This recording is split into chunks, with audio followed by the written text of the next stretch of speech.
Good morning, Quasar Markets Live. Look, you all know him, Ellman. This is going to be really good. Blue collar investor. He is the boss man. No longer sticking fingers in anyone's mouths to do their dental work. He is literally the guy that's bringing you how to make money by options. It's not just zero DTEs. Dr. Ellman, how are you, man? Doing great, Steve. Got a good one for you today.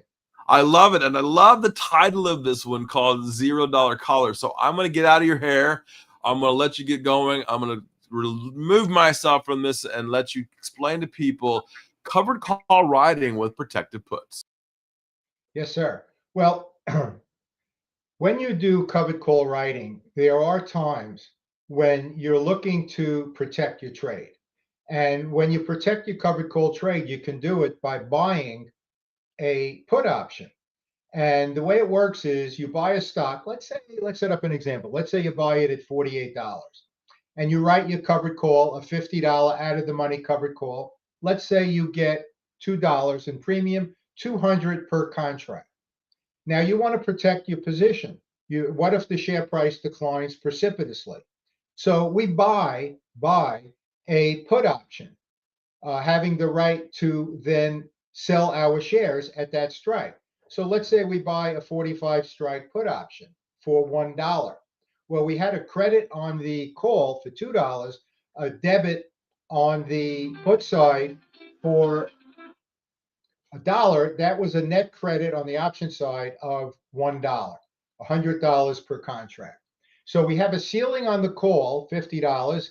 We can't benefit any more than that from 48 to 50. But if share price declines, we will not lose anything below 45. And that's called the collar strategy. Now, what I want to talk to your members about today, Steve, is a way of using options and this concept of the collar to protect shares that have appreciated exponentially, and you're deciding whether or not you want to sell and take your profits. But wait a minute, maybe you think that that stock still has some legs. It still has a little ways to go. But on the other hand, you sure as heck don't want to lose out on all of those unrealized profits inherent in that particular stock. So here we could use a collar strategy. Buy a protective put on that position, allowing you to sell your shares at that price, somewhere below current market value. But wait a minute now, that's going to cost you some money. Like any other insurance policy, it's going to cost money. So what can we do?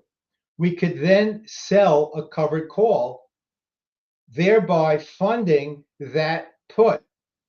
So we're basically using the collar strategy. Now we're calling it a $0 collar because we're hoping that the call premium we generated will compensate for the put debit that we had to pay for that insurance policy. Let's move on.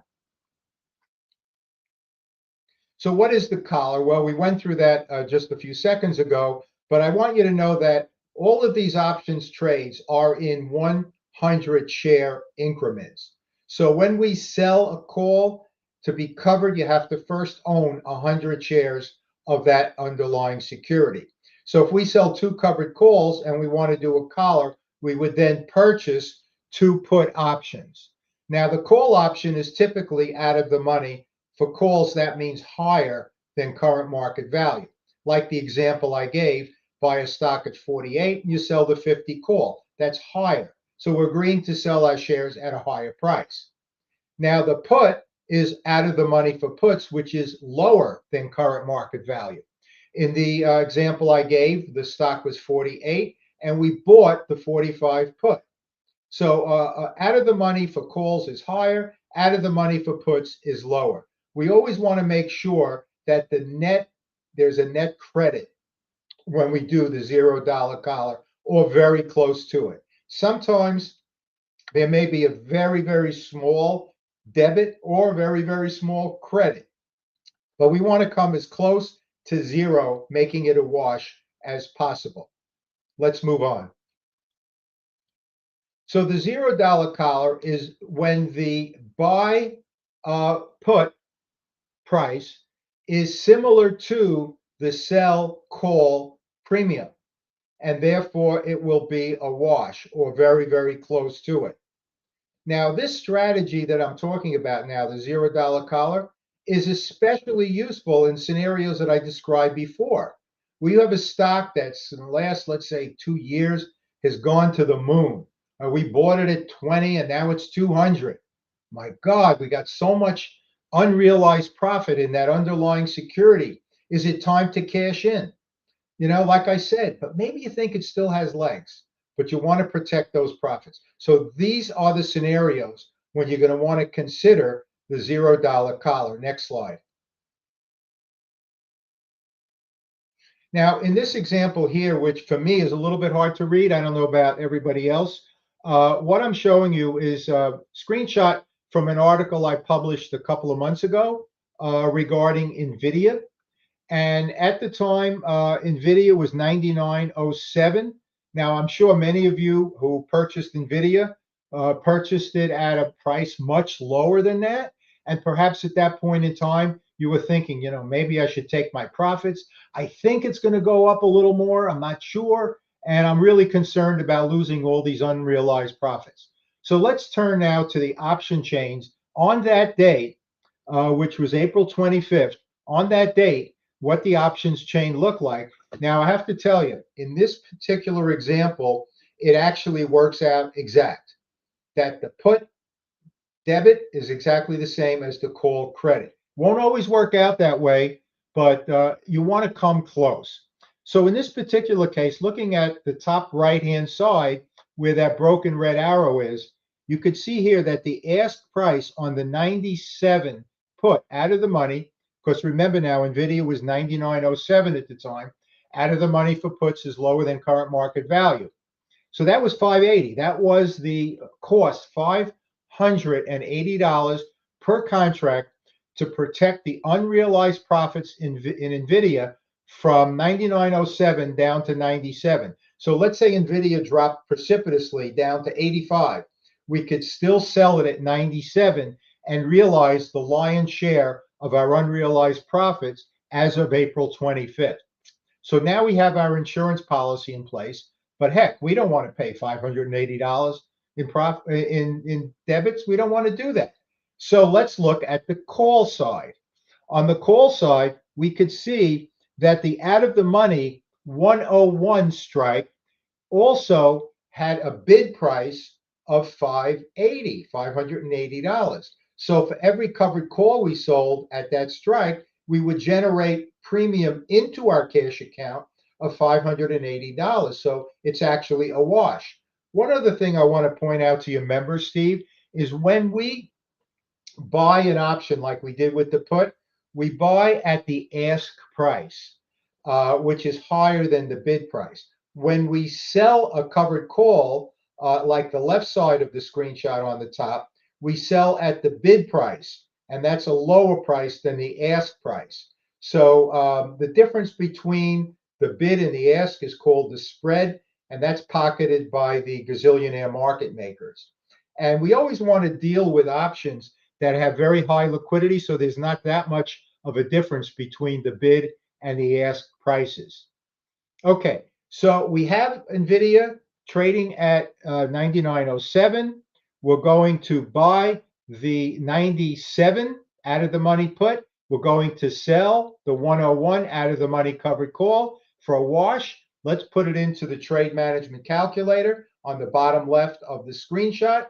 And you could see here on the top row in the gray cells that we have a premium of nothing, zero. That's because it was a wash, right? Where I have that red oval. So that premium is a wash. So we're not making any option premium. Sometimes there is a small credit or debit, as I mentioned before. But in this particular case, it came out precise. It came out exactly zero. But even if it's a small credit or debit, the concepts remain absolutely the same. Now, here's what I need you to know. We have an opportunity now for NVIDIA to move from 99.07 up to 101. In other words, if we felt that this stock still had some legs, despite that huge appreciation, unrealized as it is, we feel that we want to give it an opportunity to grow a little bit more and yet protect ourselves on the downside. So how much more can we generate? Well, you could see here from the upside value on the bottom in the middle section on the bottom area, $1.93 per share or $193 per contract. And that represents a percent return. You could see circled in red on the bottom left, it's a 17-day trade, that we would have an opportunity for an additional share appreciation of 1.95%. So here's the status as of the $0 collar. We have protection at 97. If it drops below that, we're not losing a penny. And we are allowing our share appreciation in 17 days to go up an additional 1.95%. Next slide.